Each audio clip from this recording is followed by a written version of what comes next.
Quaid Azam, Part 297.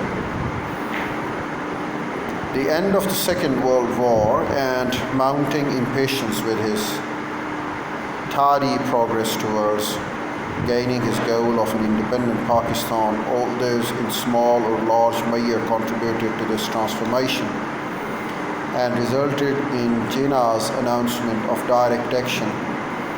Jinnah then accepted publicly that this was unconstitutional, but he denied suggestions of it being violent.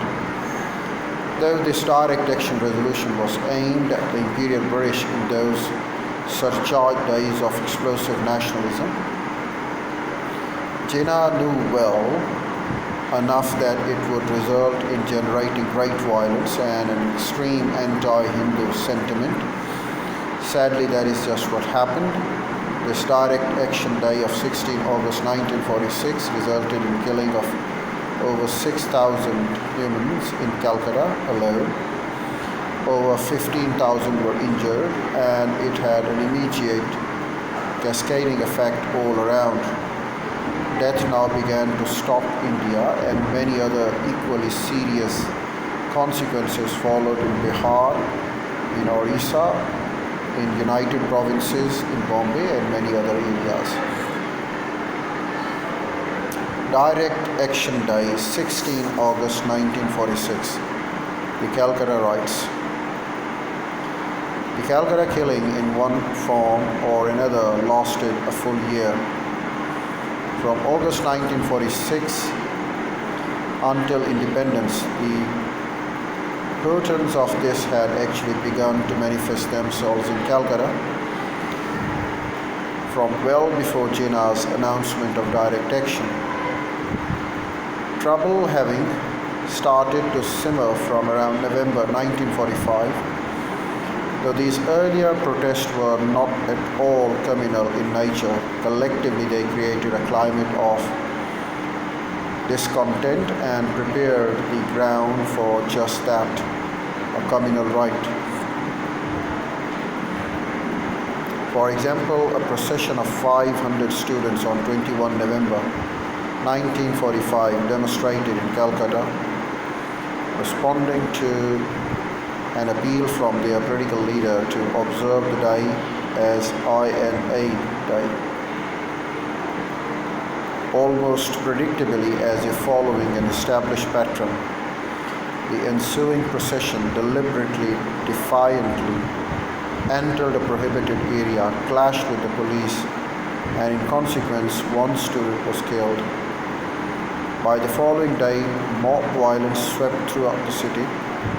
Simultaneously, a municipal strike was also then called, converting the existing overcrowding of the city to utter and absolute chaos. Nonetheless, these all such incidents tend to pass. Then, early in 1946, increasing communal tension was observed in the city. On 11 February 1946, the students demonstrated again, as they had done in November 1945, this time in protest against INA trials, but now around this complex issue had got wind with the case of a former Muslim officer of the INA who had been court-martialed. The demonstrators, this time mostly Muslims, protested against the relative severity of the punishment, alleging that in comparison Hindu INA officers had been awarded lighter sentences. This was clearly an instigated protest. Muslim shops closed in sympathetic protest. Muslims carrying League flags demonstrated through Calcutta. Once again, these demonstrations deteriorated rapidly into the mob violence, with a larger number of casualties. Besides, this round of rioting lasted for longer than of November last. Leaders of the Congress and the Muslim League interpreted these riots in their own fashion.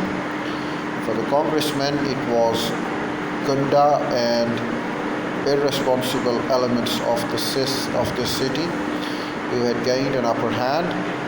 For the League, it became a show of strength. Hussain Shahid Sohrawardi, then the prominent League leader in Bengal and soon to become its chief minister, had, it was alleged, first instigated, then egged on the demonstrations. Even as the League was adopting its resolutions,